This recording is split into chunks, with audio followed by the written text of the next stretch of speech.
ದೇಶಕ್ಕೆ ಸಂವಿಧಾನ ತಂದುಕೊಟ್ಟ ಮಹಾನ್ ಚೇತನ ಸಂವಿಧಾನ ಶಿಲ್ಪಿ ಅಂಬೇಡ್ಕರ್ ಅವರನ್ನ 1952ರಲ್ಲಿ ಕಾಂಗ್ರೆಸ್ ಪಕ್ಷ ಸೋಲಿಸಿದೆ. ಇಂತಹ ಪಕ್ಷಕ್ಕೆ ನೀವು ಮತ ಹಾಕ್ತೀರಾ ಅಂತ ಬಿಜೆಪಿ ಹಿರಿಯ ಮುಖಂಡ ಎನ್ ಮಹೇಶ್ ಪ್ರಶ್ನೆ ಮಾಡಿದ್ದಾರೆ. ಪಟ್ಟಣದ ಕಾರ್ತಿಕ್ ಘೋರ್ಪಡೆ ಅವರ ನಿವಾಸದ ಆವರಣದಲ್ಲಿ ಹಮ್ಮಿಕೊಂಡಿದ್ದ ಪರಿಶಿಷ್ಟ ಜಾತಿ ಸಮಾವೇಶದಲ್ಲಿ ಮಾತನಾಡಿದರು. ಸಾರಾಯಿ, ಬಿಯರ್, ಬ್ರಾಂದಿಗಳ ದರ 1-2ರಷ್ಟು ಜಾಸ್ತಿ ಮಾಡಿ ಗ್ಯಾರಂಟಿಗಳನ್ನ ಕೊಟ್ಟಿರುವ ಕಾಂಗ್ರೆಸ್ ಪಕ್ಷಕ್ಕೆ ಮತವನ್ನ ಧಿಕ್ಕರಿಸಬೇಕು. ಬರೋಡಾದ ಮಹಾರಾಜರು ಸೇರಿ 3 ಜನ ರಾಜ ಮನೆತನದವರು ಕೊಟ್ಟ ಶಿಷ್ಯ ವೇತನದಿಂದ ಡಾಕ್ಟರ್ ಬಿಆರ್ ಅಂಬೇಡ್ಕರ್ ಅವರು ವಿದೇಶದಲ್ಲಿ ಓದಲು ಅನುಕೂಲವಾಗಿದೆ. ಪ್ರಧಾನಿ ಮೋದಿ ಡಾಕ್ಟರ್ ಬಿಆರ್ ಅಂಬೇಡ್ಕರ್ ಹೆಸರಲ್ಲಿ ಕೋಟ್ಯಾಂತರ ರೂಪಾಯಿ ಖರ್ಚು ಮಾಡಿ ಪಂಚತೀರ್ಥವನ್ನ ಅಭಿವೃದ್ಧಿ ಮಾಡಿದ್ದಾರೆ. ಈ ಹಿನ್ನೆಲೆ ಎಲ್ಲರೂ ಕೂಡ ಬಿಜೆಪಿಗೆ ಮತ ನೀಡಬೇಕು ಅಂತ ಮನವಿ ಮಾಡಿದ್ದಾರೆ. ಬಿಜೆಪಿಯ ಹಿರಿಯ ಮುಖಂಡ ಕಾರ್ತಿಕ್ ಘೋರ್ಪಡೆ ಮಾತನಾಡಿ, ಗ್ಯಾರಂಟಿಗಳು ಚುನಾವಣಾ ಸಮಯವಾದ್ದರಿಂದ ಬಂದಿರಬಹುದು. ಚುನಾವಣೆ ನಿಂತ ಮೇಲೆ ಬರೋದು ಅನುಮಾನ. ಕಳಂಕವಿಲ್ಲದೆ 10 ವರ್ಷಗಳ ಆಡಳಿತ ನಡೆಸಿದ ಪ್ರಧಾನಿ ಮೋದಿಯೇ ಸಮರ್ಥ ಆಡಳಿತದ ಭರವಸೆ ನೀಡಿದ್ದಾರೆ ಎಂದರು. ಮೋದಿ ಅವರನ್ನ 3ನೇ ಬಾರಿಗೆ ಪ್ರಧಾನಿಯಾಗಲು ಬಳ್ಳಾರಿ ಬಿಜೆಪಿ ಅಭ್ಯರ್ಥಿ ಶ್ರೀರಾಮುಲು ಅವರಿಗೆ ಮತ ನೀಡಿ ಎಂದರು.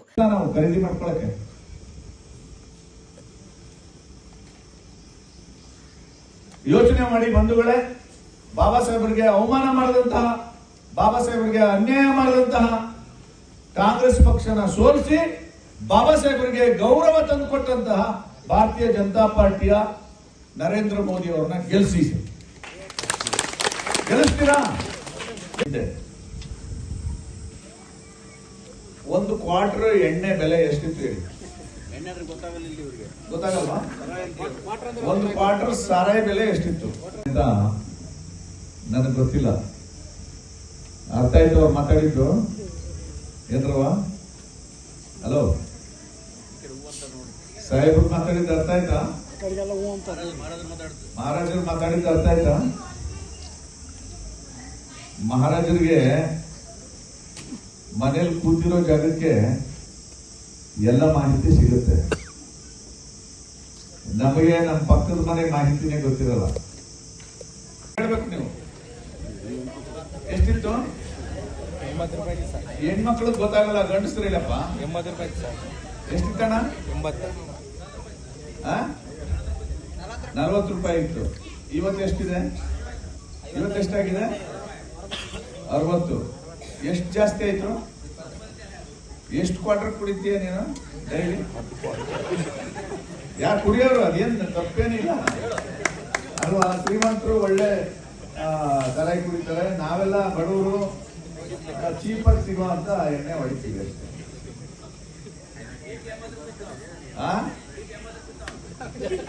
80 ರೂಪಾಯಿ ಇತ್ತಾ? ಈಗ ಎಷ್ಟಿದೆ? ಹೆಣ್ಮಕ್ಳು ಕೇಳಿಸ್ಕೊತಾ ಇದ್ದೀರಾ? ಯಾವ ಮಾತು? ಏನಣ್ಣ ನಿನ್ನ ಹೆಸರು? ಉಚ್ಚಪ್ಪ ಮಾತಾಡ್ತಾ ಇರೋದು ಕೇಳಿಸ್ಕೊತಾ ಇದ್ದೀರಾ? ಈಗ ಅರ್ಥ ಆಯ್ತಾ ನಿಮ್ಗೆ ದುಡ್ಡು ಎಲ್ಲಿಂದ ಬಂದಿದೆ ಅಂತ? ನಮ್ ಕಡೆ ಒಂದು ಗಾದೆ ಮಾಡ್ತಿದೆ, ಮೈಸೂರು ಕಡೆ, ಕೆರೆಯ ನೀರನ್ನು ಕೆರೆಗೆ ಚೆಲ್ಲಿ ವರವ ಪಡೆದಂತೆ ಕಾಣಿರುವಂತ ಒಂದಿದೆ ವಚನ. ಸಿದ್ದರಾಮಯ್ಯನವರ ಹೆಸರಲ್ಲಿ, ಅದರಲ್ಲೂ ಬಹಳ ಮುಖ್ಯವಾಗಿ ಪ್ರತಿಯೊಬ್ಬ ಮಹಿಳೆಗೆ ಪ್ರತಿ ತಿಂಗಳು 2,000 ರೂಪಾಯಿ ಕೊಡ್ತಾರಲ್ಲ, ಅದು ಅವ್ರಿಗೆ ಜಾಸ್ತಿ ಮತಗಳನ್ನ ತಂದುಕೊಟ್ಟಿದೆ.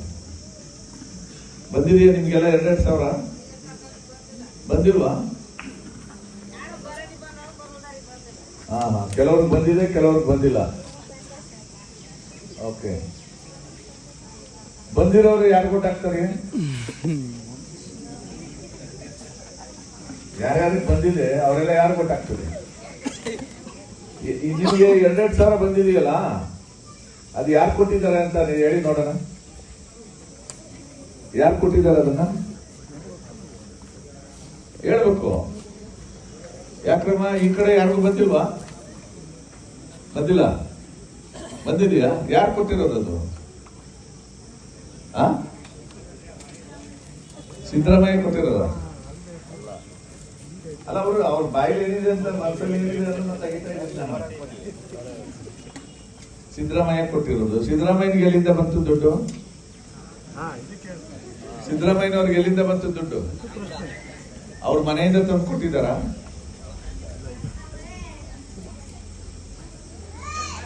ನಿಮಗೆ ಗೊತ್ತಿರ್ಲಿ, ಇದ್ರ ಬ್ಯಾಕ್ ಗ್ರೌಂಡ್ ತುಂಬಾ ಎಳೆಯೋದು ಬೇಡ.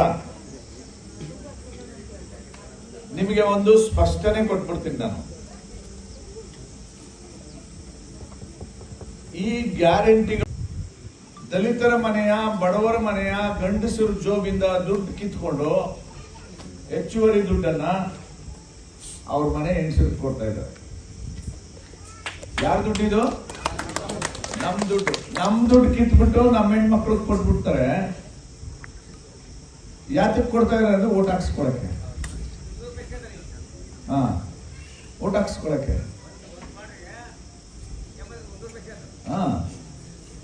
ನಾನು ಅಂದಾಜು ಮಾಡಿದ್ದೀನಿ ಬಂಧುಗಳೇ, ನಾನು ಕೂತ್ಕೊಂಡು ಅಂದಾಜು ಮಾಡಿದ್ದೀನಿ. ಇದು ಬಹಳ ಅತ್ಯಂತ ಕೆಟ್ಟ ವ್ಯವಸ್ಥೆ. ಇದು ಬಾಬಾ ಸಾಹೇಬರು ಹಿಂಗಾಗುತ್ತೆ ನಮ್ಮ ಸಮಾಜ ಅಂತ ನಿರೀಕ್ಷೆ ಮಾಡಿರ್ಲಿಲ್ಲ. ಅತ್ಯಂತ ಕೆಟ್ಟ ಪದ್ಧತಿ. ಗಂಡು ಮಕ್ಕಳಿಗೆ ಕುಡಿಸಿ ಅದರಿಂದ ಬರ್ತಕ್ಕಂಥ ಲಾಭದಲ್ಲಿ ಹೆಣ್ಮಕ್ಳಿಗೆ ದುಡ್ಡು ಕೊಡೋದು. ಆ ಹೆಣ್ಮಕ್ಳ ದುಡ್ಡು ಎಲ್ಲಿ ಹೋಗುತ್ತೆ? ಮತ್ತೆ ವಾಪಸ್ಸು ಕುಡ್ತಕ್ಕೆ ಹೋಗುತ್ತೆ. ಇನ್ನೇನು ಅವನು ಸಂಪಾದನೆ ಮಾಡಿ ಕುಡಿತಾನೆ ಅನ್ಕೊಂಡಿದ್ದೀರಾ? ಬಂತ 2,000 ಕೊಡುವಂತ ಕಿತ್ಕೋತಾನೆ. ಇದು ಯಾವ ಸೀಮೆ ನ್ಯಾಯ ಇದು ಅಂತ. ಇದು ಮುಂದುವರಿಬೇಕಾ ಈ ವ್ಯವಸ್ಥೆ? ಈ ವ್ಯವಸ್ಥೆ ಮುಂದುವರೆದ್ರೆ, ಕಾರ್ತಿಕೇಯನ್ ಸಾಹೇಬ್ರು ಹೇಳಿದ್ದಾರೆ, ನಮ್ ಕಡೆ ಒಂದು ಗಾದೆ ಮಾತಿದೆ, ಒತ್ತನ ಕೂಳಿಗೆ ಆಸೆ ಪಟ್ಟು ವರ್ಷದ ಕೂಳು ಕಳ್ಕೊಂಡ್ರು ಅಂತ. ಆವತ್ತಿನ ಊಟಕ್ಕೆ ಆಸೆ ಪಟ್ಬಿಟ್ಟು ಒಂದು ವರ್ಷದ ಊಟ ಕಳ್ಕೊಂಡ್ರು ಅಂತ.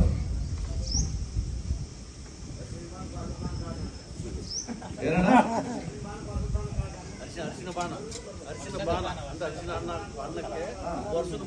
ವರ್ಷದ ಕೂಳು. ನಮ್ ಕಡೆ ಒತ್ತಿನ ಊಟಕ್ಕೆ ವರ್ಷದ ಊಟ ಕಳ್ಕೊಂಡ.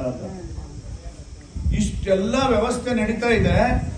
ಇವರು ಧೈರ್ಯವಾಗಿ ಕಾರ್ ಹತ್ಕೊಂಡು ಓಟ್ ಕೇಳಕ್ ಬರ್ತಾರೆ ನಮ್ಮ ಹತ್ರ. ನೀವು ಯುವಕರು ಜೈ ಅಂತೀರಿ, ನೋಡಿದ್ರೆ ಜೈ ಭೀಮ್ ಅಂತೀರಿ. ಇಲ್ಲಿ ಭೀಮನ್ಗೆ ಜೈ ಅನ್ನೋದು ಚುನಾವಣೆಯಲ್ಲಿ ಭೀಮನ್ನ ಸೋಲಿಸೋದು.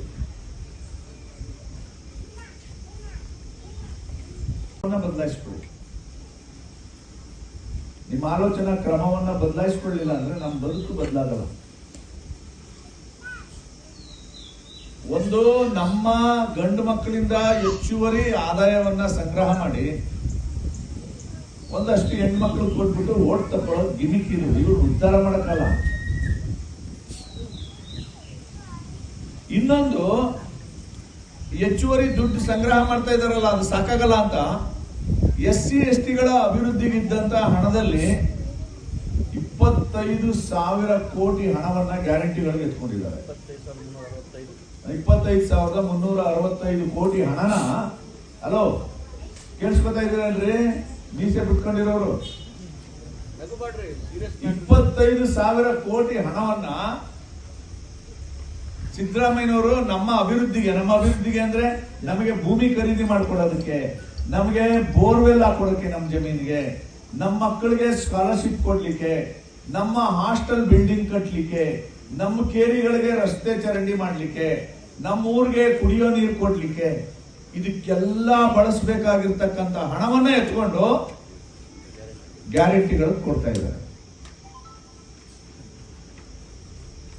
ನಿನ್ ಮಕ್ಕಳ ವಿದ್ಯಾಭ್ಯಾಸನ ಹಾಳು ಮಾಡ್ತಕ್ಕಂಥ ಈ ಕಾಂಗ್ರೆಸ್ ಪಾರ್ಟಿಗೆ ಓಟ್ ಹಾಕ್ತೀರಾ ನೀವು? ಯೋಚನೆ ಮಾಡಿ. ಇಲ್ಲ, ನಾವು 2,000 ಕೊಟ್ಟಿದ್ದಾರೆ, ನಾವು ಅವ್ರ ಋಣ ತೀರಿಸ್ಬಿಟ್ಟು. ಏನ್ ಋಣ? ದಲಿತರ ಋಣ ತೀರಿಸಲಿಕ್ಕೆ ಈ ವ್ಯವಸ್ಥೆ 7 ಜನ್ಮ ಎತ್ತಬೇಕು, ಅಷ್ಟು ಋಣ ಇದೆ ಈ ವ್ಯವಸ್ಥೆ ಮೇಲೆ. ರಾಜ ಮಹಾರಾಜರ ಕಾಲದಿಂದನೂ ಋಣ ಇದೆ. ಏನಾದ್ರೂ ದಲಿತರಿಗೆ ಒಂದಷ್ಟು ಸಣ್ಣ ಪ್ರಮಾಣದ ಋಣ ಇದೆ ಅಂತಂದ್ರೆ ಅದು 3 ಜನ ಮಹಾರಾಜರ ಮೇಲೆ. ಆ 3 ಜನ ಮಹಾರಾಜರು ಯಾರಂದ್ರೆ, ಒಂದು ಸಯಾಜಿರಾವ್ ಗಾಯಕ್ವಾಡ್ ಅವರು, ಬರೋಡ ಸಂಸ್ಥಾನದ ಮಹಾರಾಜರು. ಇಲ್ಲದೆ ಹೋಗಿದ್ರೆ ಬಾಬಾ ಸಾಹೇಬ್ ಅಂಬೇಡ್ಕರ್ ಇವತ್ತು ವಿದೇಶಕ್ಕೆ ಹೋಗಿ ಓದ್ಲಿಕ್ಕೆ ಆಗ್ತಿದೆ. ಸ್ಕಾಲರ್ಶಿಪ್ ಕೊಟ್ಟವರು. ಆ ಸಯಾಜಿರಾವ್ ಗಾಯಕ್ವಾಡ್ ಯಾರು ಅಂತಂದ್ರೆ, ಕಾರ್ತಿಕೇಯನ್ ಮಹಾರಾಜರಿದ್ದಾರಲ್ಲ ಅವರ ತಾಯಿ ತಂದೆ.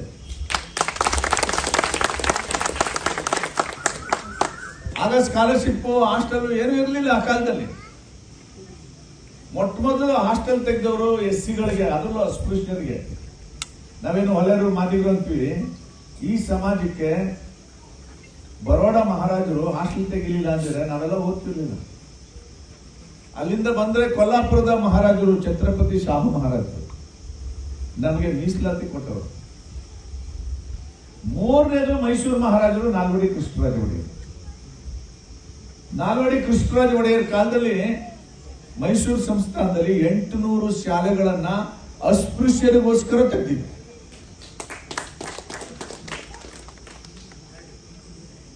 ಸೊ बोलो भारत माता की बोलो भारत माता की बोलो बाबा साहेब अंबेडकर की बोलो बाबा साहेब अंबेडकर की. ಸಪಾಯಿ ಕರ್ಮಚಾರಿ ನಿಗಮದ ಮಾಜಿ ಅಧ್ಯಕ್ಷ ಎಚ್ ಹನುಮಂತಪ್ಪ ಮಾತನಾಡಿದರು. ನೋಡಿ ಬಹಳ ಬಹಳ ಬಹಳ ನನಗೆ ಆನಂದ ಆಗ್ತಾ ಇದೆ. ಯಾಕಂದ್ರೆ ಈ ಲೋಕಸಭಾ ಚುನಾವಣೆಯಲ್ಲಿ ನಿಮ್ಮ ಪಾತ್ರ ಅತಿ ಹೆಚ್ಚು. ಸೊಂಡೂರು ಕ್ಷೇತ್ರದಲ್ಲಿ ಎಷ್ಟು ಗಂಡು ಮಕ್ಕಳು ಇದ್ದಾರೆ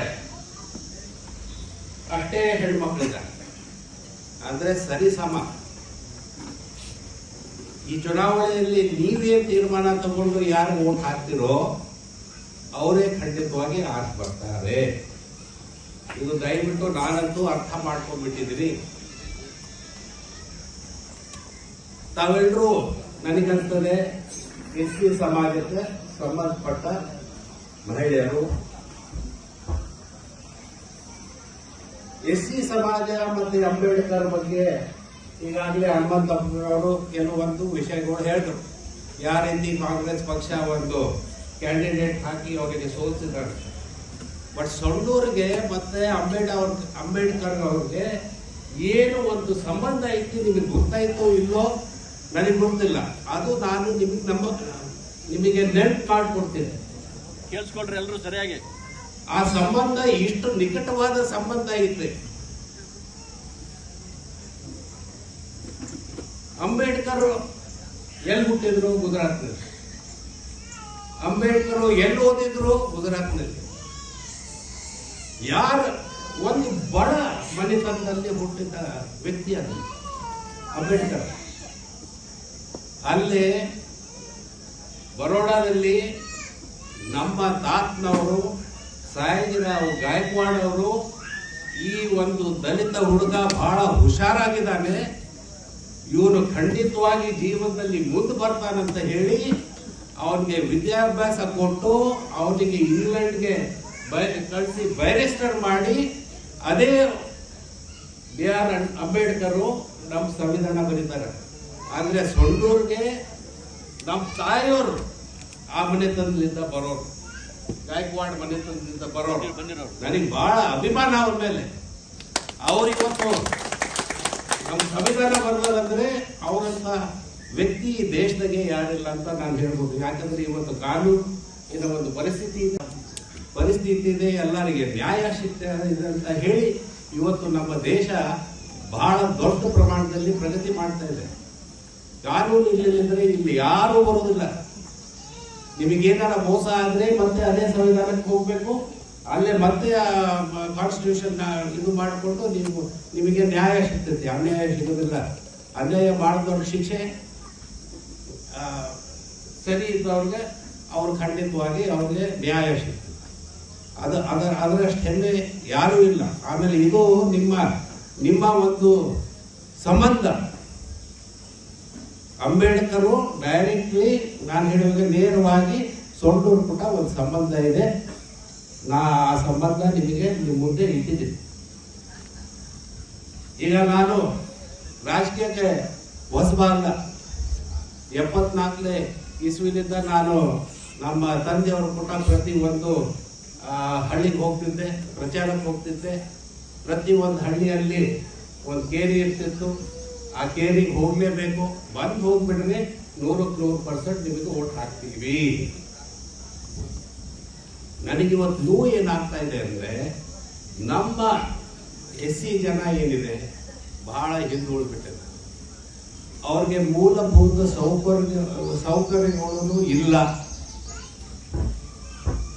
ನಿಮ್ ಕೇರಿಗೆ ನೀರು ಬರ್ತದ, ಸ್ವಚ್ಛ ಕುಡಿಯೋ ನೀರಿನ ವ್ಯವಸ್ಥೆ ಆಗೈತ, ಏನ್ರಿ ಒಂದ್ ಹನಿ ಸ್ವಚ್ಛ ನೀರು ಬರ್ತದ? ನೀವು ಹೆಂಗ್ ಜೀವನ ಮಾಡಕತ್ತೀರಿ? ಅದೇ ಪಕ್ಷಕ್ಕೆ ನೀವು ಓಟ್ ಹಾಕುತ್ತಾ ಬಂದ್ರೆ ನಿಮ್ಮ ಪರಿಸ್ಥಿತಿ ಇದೇ ಆಗೋದು. ಈ ಸತಿ ನಾವು ಬದಲಾವಣೆ ಮಾಡಲೇಬೇಕು. ಇವ್ರು ಯಾರು ಈ ದುಷ್ಟ ಕೆಲಸ ಮಾಡಿದ್ದಾರೆ ಅವ್ರಿಗೆ ಪಾಠ ಕಲಿಸಲೇಬೇಕು, ಬದಲಾವಣೆ ಮಾಡಿ ತಿರ್ಬೇಕು. ಮೋದಿ ಅವರೇನಂತ ಇಡೀ ದೇಶ ಏನಾಗತ್ತೈತಿ, ಮೋದಿ ಮೋದಿ ಮೋದಿ ಮೋದಿ. ಇಸ್ ಬಾರ್ 400 ಬಾರ್ ಅಂದ್ರೆ 400ಕ್ಕಿಂತ ಹೆಚ್ಚು ಸಂಸದರು ಗೆದ್ದು ಪಾರ್ಲಿಮೆಂಟ್ ಹೋಗ್ಬೇಕು ಬಿಜೆಪಿ ಕಡೆಯಿಂದ. ಈ ದೇಶಕ್ಕೆ ನಾವು ಮೂಲಭೂತ ಸೌಕರ್ಯಗಳು ತಂದುಕೊಡ್ಬೇಕಂದ್ರೆ ಈ ಸದ್ಯ ನಾವು ಮೋದಿ ಅವ್ರಿಗೆ ವೋಟ್ ಹಾಕಿ ಮತ್ತೆ ಪ್ರಧಾನಿ ಮಾಡಬೇಕು. ಆಗ್ಲೇ 10 ವರ್ಷ ಮಾಡ್ಯಾರ, ಆದ್ರೇನು ಅವ್ರ ಹೆಸರಿಗೆ ಏನು ಒಂದು ಕಳಂಕ ಬಂದಿಲ್ಲ. ಅವ್ರು ಯಾವ್ದಾರ ಭ್ರಷ್ಟ ಇದ್ರಾಗ ಏನಾರ ಸಿಗಿ ಹಾಕೊಂಡಾರೇನ್ರಿ? ಇವ್ರ ಹಗಲು ರಾತ್ರಿ ಮನೆಗಳ ನುಗ್ಗಿ ನೋಡಿದ್ರೆ ಬರೇ ದುಡ್ಡು ದುಡ್ಡು ದುಡ್ಡು ದುಡ್ಡು ದುಡ್ಡು, ಬರೇ ಭ್ರಷ್ಟರು. ಅಂತದ್ರಾಗ ಒಂದು ವ್ಯಕ್ತಿ ಇದೆ ಯಾರು ನಮ್ಮ ದೇಶಕ್ಕೆ ಕಾಪಾಡ್ತಾ ಇದ್ದಾರೆ. ಅವ್ರು ಐದರ್ ಅಂತ ಹೇಳಿ ನಮ್ಮ ದೇಶದ ಕಡೆಗೆ ಯಾರು ನೋಡೋದಿಲ್ಲ. ಇಲ್ಲಿ ದಿನ ನಾ ಹೇಳ್ತಾ ಇದ್ದೀನಿ, ಯಾಕಂದ್ರೆ ಇವಾಗ ಹೋದ ಎಲೆಕ್ಷನ್ ನಾವು ಮಾಡಿದ್ವಿ 1 ವರ್ಷದ ಹಿಂದೆ. ನಮಗೆ ಬಹಳ ಹಿನ್ನಡೆ ಆಯ್ತು. ಅವಕ್ಕೆ ಸಾಕಷ್ಟು ಕಾರಣಗಳು ಇದಾವೆ, ಅದು ಬಿಡ್ರಿ ಒಂದ್ ಕಡೆಗೆ. ನಾನು ಹೇಳಿದೆ, ಹೆಣ್ಣು ಮಕ್ಕಳದು ನಮ್ಮ ಅಕ್ಕ ತಂಗಿಯರ ಓಟ್ ಏನಿದೆ ಅದು ಬಹಳ ಬಹಳ ಮುಖ್ಯ. ಇದು ನಮ್ಮ ಕಾಂಗ್ರೆಸ್ ಪಕ್ಷದಲ್ಲಿರ್ತಕ್ಕಂಥ ಸ್ನೇಹಿತರು ಅರ್ಥ ಮಾಡಿಕೊಂಡು ನಮ್ಮ ಅಕ್ಕ ತಂಗಿಯವ್ರಿಗೆ ಮೋಸ ಮಾಡೋ ಪ್ರಯತ್ನ ನಡೀತು. ಹೋದ ಚುನಾವಣೆ ಏನ್ ಮಾಡಿದ್ರು, ಈ ಗ್ಯಾರಂಟಿ ಕಾರ್ಡ್ಗಳು ಅಂತ ಮಾಡಿಕೊಟ್ಬಿಟ್ರು. ಯಾವ ಗ್ಯಾರಂಟಿ? ಪ್ರತಿಯೊಬ್ಬ ಹೆಣ್ಮಗಳಿಗೆ 2,000 ರೂಪಾಯಿ. 2,000 ರೂಪಾಯಿ ಅಂತೂ ಹಾಕಕತ್ತಾರೆ. 1-2 ತಿಂಗಳ ಹಾಕೋದಿಲ್ಲ. ಇವಾಗ ಚುನಾವಣೆ ಬಂದವ ಅಂತ ಹೇಳಿ ಎಲ್ಲ ಕೂಡಿ ಮತ್ತೆ ಹಾಕಿದ್ರು. ಅಂದ್ರೆ ಮತ್ತೆ ಮೋಸ ಮಾಡಿ ಈ ಚುನಾವಣೆ ಆದ್ಮೇಲೆ ನನಗನ್ಸ್ತದ ಅದು 2,000 ರೂಪಾಯಿನೂ ತೆಗೆದು ಬಿಡಬಹುದು. ಕಾರಣ ಇಷ್ಟೇ, ಹಣಕಾಸಿನ ವ್ಯವಸ್ಥೆ ಹದಗೆಟ್ಟು ಹೋಗಿದೆ. ಇದು ಮಾಡಕ್ ಬರೋದಿಲ್ಲ. ಅಭಿವೃದ್ಧಿ ಕೆಲಸಗಳೆಲ್ಲ ಬಂದಾಗ್ಬಿಟ್ಟವು. ನಮ್ಮ ಬಡ ಜನರಿಗೆ ಕುಡಿಯೋ ನೀರಿನ ವ್ಯವಸ್ಥೆನೂ 20 ವರ್ಷದಿಂದ ಸುಳ್ಳುರಾಗಿ ಮಾಡಕ್ ಬಂದಿಲ್ಲ. ಹರಿಯಾಣ ಕೆರೆಗಳಿಗೆ ಕೊಡ್ಲಿಕ್ಕೆ ಸಾಧ್ಯ ಆಗಿಲ್ಲ, ಬಡ ಜನರಿಗೆ ಏನು ಮಾಡ್ಲಿಕ್ಕೆ ಆಗಿಲ್ಲ. ಇನ್ನೊಂದು ಮಾತು ಸುಳ್ಳು ಹೇಳಿ ಓಟ್ ಹಾಕ್ಸ್ಕೊಂಡ್ರು. ಯಾವುದು? 200 ಯೂನಿಟ್ ಪವರ್ ಕೊಡ್ತೀವಿ. ಏನ್ ಮಾಡಿದ್ರು ಬಂದ್ ಕೂಡಲೇ 200 ಯೂನಿಟ್ ಕೊಡ್ಲಿಲ್ಲ. ನೀವು ಎಷ್ಟು ಉಪಯೋಗ ಮಾಡಕತ್ತೀರಿ ಅದಕ್ಕಿಂತ 10% ಜಾಸ್ತಿ ಮಾಡಿ ಉಚಿತ ಅಂತ. ಅದಕ್ಕಿಂತ ಹೋಲಿಸಿ ಏನಂದ್ರೆ ಇದೆಲ್ಲ ಉಚಿತ ಮಾಡಿ ಕರೆಂಟ್ ಕೊಡೋಕೆ ಬಂದ್ ಮಾಡಿಬಿಟ್ರು. ನಿಮ್ಮ ಮನೆ ಕರೆಂಟ್ ಬರ್ತೈತೇನ್ರಿ? ಫ್ಯಾನ್ ನಡೆಸ್ಬೋದಾ? ಕರೆಂಟ್ ಬರ್ತದ? ಕರೆಂಟ್ ಕೊಡೋಕೆ ಬಂದ್ ಮಾಡ್ಬಿಟ್ಟ. ಅದು ಒಂದು ದೊಡ್ಡ ಮೋಸ. ಈಗಾಗಲೇ ಬಹಳ ಮೋಸ ಆಗಿದೆ. ಮತ್ತೆ ಒಂದು ಮೋಸ, 1 ಲಕ್ಷ ರೂಪಾಯಿ ಗ್ಯಾರಂಟಿ ಅಂತ ಹೋಗಿ ನೀವು ಕಾಂಗ್ರೆಸ್ ಪಕ್ಷಕ್ಕೆ ಹಾಕಿದ್ರೆ ಅದು ಓಟ್ ವ್ಯರ್ಥ ಆಗಿ ಹೋಗ್ತೈತಿ. ಏನೇನು ಉಪಯೋಗ ಇಲ್ಲ. ದಯವಿಟ್ಟು ಅರ್ಥ ಮಾಡ್ಕೊಡ್ರಿ. ಬಹಳ ಗಂಭೀರವಾದ ಒಂದು ಪರಿಸ್ಥಿತಿ ನಮ್ಮ ಬಳ್ಳಾರಿ ಜಿಲ್ಲೆಯಲ್ಲಿ ಬಂದದ, ನಮ್ಮ ರಾಜ್ಯದಲ್ಲಿ ಬಂದದ. ಇದಕ್ಕೆ ನಾವು ಈ ಸತೆ ಆ ತೆಪ್ಪು ತಿದ್ಕೊಂಡು ಈ ಸತೆ ನಿಮ್ಗೆಲ್ಲ ಗೊತ್ತಿದ್ದಂಗೆ ನಮ್ಮ ಶ್ರೀರಾಮುಲು ಅವರೇ ನಮ್ಮ ಬಿಜೆಪಿ ಪಕ್ಷ ಅಭ್ಯರ್ಥಿ ಮಾಡಿ ನಮಗೆ ಮುಂದೆ ಕಾರಣ. ಅವ್ರಿಗೆ ಬಹಳ ಅನುಭವ ಇದೆ, ಅವ್ರು ಒಳ್ಳೆಯವರು. ನಾವು ಅವ್ರಿಗೆ ಉಪಯೋಗ ಮಾಡಿ ನಮ್ಮ ಬಡ ಜನರಿಗೆ ಏನೇನು ಸವಲತ್ತುಗಳು ಮಾಡಿಕೊಡ್ಬೇಕು. ಯಾಕಂದ್ರೆ ಒಂದು ತೆಪ್ಪ ಆಗೈತೆ, ಕಾಂಗ್ರೆಸ್ ಪಕ್ಷ ಅಧಿಕಾರದಾಗಿ. ಇದು ರಾಷ್ಟ್ರ ಮಟ್ಟದ ಒಂದು ಚುನಾವಣೆ. ಇದು ಒಂದು ಗ್ರಾಮ ಪಂಚಾಯತಿ, ತಾಲೂಕು ಪಂಚಾಯತಿ, ಜಿಲ್ಲಾ ಪಂಚಾಯತಿ ಚುನಾವಣೆ ಅಲ್ಲ. ಅಲ್ಲಿ ಏನಾರ ಮಾಡಿಕೊಂಡ್ರೆ, ಬಟ್ ರಾಷ್ಟ್ರ ಮಟ್ಟದಲ್ಲಿ, ರಾಷ್ಟ್ರ ಮಟ್ಟದ ಚುನಾವಣೆಯಲ್ಲಿ ನಾವು ನಮ್ಮ ದೇಶದ ರಕ್ಷಣೆ, ನಮ್ಮ ದೇಶದ ಅಭಿವೃದ್ಧಿ. ಇವತ್ತು ನೀವು ಹೆದ್ದಾರಿಗಳು ನೋಡ್ರಿ, ನೀವು ರೈಲ್ವೆ ಸ್ಟೇಷನ್ಗಳು ನೋಡ್ರಿ, ನೀವು ಏರ್ಪೋರ್ಟ್ಗಳು ನೋಡ್ರಿ, ನಮ್ಮ ಆರ್ಥಿಕ ಒಂದು ಪರಿಸ್ಥಿತಿ ನಾವು 5ನೇ ಸ್ಥಾನಕ್ಕೆ ಇದ್ದೀವಿ ಈ ಪ್ರಪಂಚದಲ್ಲಿ.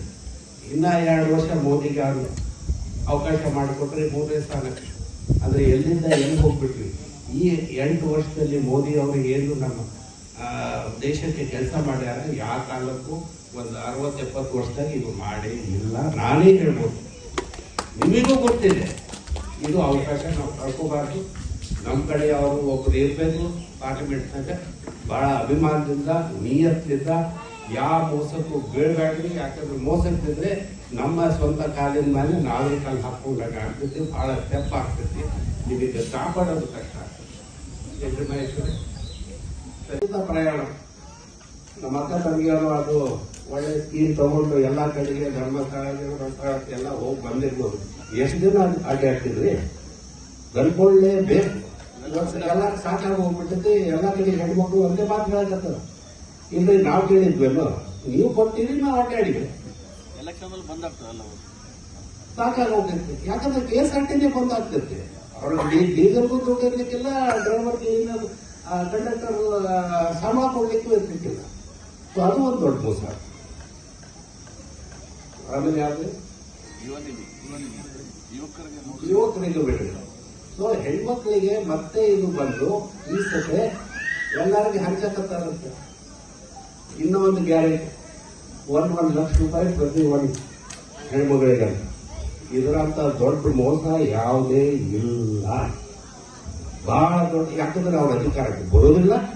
ಅಲ್ಲಿ ಮೋದಿಗೆ 400ಕ್ಕಿಂತ ಹೆಚ್ಚು ಸಂಸದರು ಬರ್ತಾರ. ಆ ಗ್ಯಾರಂಟಿ ಏನಾರ ನಾವು ನಂಬ್ಕೊಂಡು ಓಟ್ ಹಾಕ್ಬಿಟ್ರೆ ನಿಮ್ಮ ಓಟ್ ವ್ಯರ್ಥ ಆಗ್ತದೆ. ಮುಂದೆ ನಿಮಗೆ ಬಹಳ ತೊಂದರೆ ಆಗ್ತದೆ. ಯಾಕಂದ್ರೆ ನಾನು ಹೇಳ್ತಾ ಇದ್ದೀನಿ, ಬಹಳ ಬಹಳ ಮುಖ್ಯ ಇದೆ. ಮತ್ತೆ ಅದು ಗ್ಯಾರಂಟಿ ಕಾರ್ಡ್ ಸುಳ್ಳೆ ಓಟ್ ಹಾಕ್ಸ್ಕೊಂಡ್ಬಿಡೋದಂತ. ಅದಕ್ಕೆ ದಯವಿಟ್ಟು ಮೋಸಕ್ಕೆ ಬೀಳ್ಬೇಡ್ರಿ, ದಯವಿಟ್ಟು. ಯಾಕಂದ್ರೆ ಇದಕ್ಕೆ ಯಾರು ಕಾಪಾಡ್ಲಿಕ್ಕೆ ಬರ್ಲಿಕ್ಕಿಲ್ಲ. ಇನ್ನು ಒಂದು 5 ವರ್ಷ ಹಾಗಾದ್ರೂ ಬಿಜೆಪಿ ಸರ್ಕಾರ ಅಧಿಕಾರಕ್ಕೆ ಬಂದೇ ಬರ್ತೈತಿ. ಅವರೆಲ್ಲ ಮಾಡ್ತಾ ಇದ್ದಾರೆ.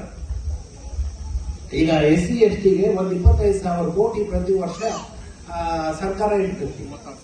36 ನಾನು 25 ಅಂದ್ರೆ ಜಾಸ್ತಿನೇ ಇಟ್ಟಾರ. ಅದನ್ನು ಬಂದ್ ಮಾಡಿಬಿಟ್ಟಿದ್ದಾರೆ. ಅದು ಬಂದ್ ಮಾಡಿ ಅದು 2,000 ರೂಪಾಯಿ ಕೊಟ್ಟಂಗೆ ಮಾಡ್ತಾರೆ. ಇದೇ ಯಾವ್ದ್ರಿ ಇದು? ಸೊ ಇದಕ್ಕೆ ನಾವು ಏನಾರ ಮತ್ತೆ ಈ ಸುಳ್ಳಿಗೆ ಮೋಸಕ್ಕೆ ಬಿದ್ದು ಹಾಕಿದ್ರೆ, ನಾವು ಯುವಕರಿಗೂ ಹೇಳ್ತೀವಿ, ಗಂಡ್ಮಕ್ಳಿಗೂ ಹೇಳ್ತೀವಿ, ಹೆಣ್ಮಕ್ಳಿಗೂ ಹೇಳ್ತೀವಿ, ದಯವಿಟ್ಟು ಈ ಚುನಾವಣೆಯಲ್ಲಿ ಈ ಮೋಸಕ್ಕೆ ಬೀಳಬೇಡ್ರಿ.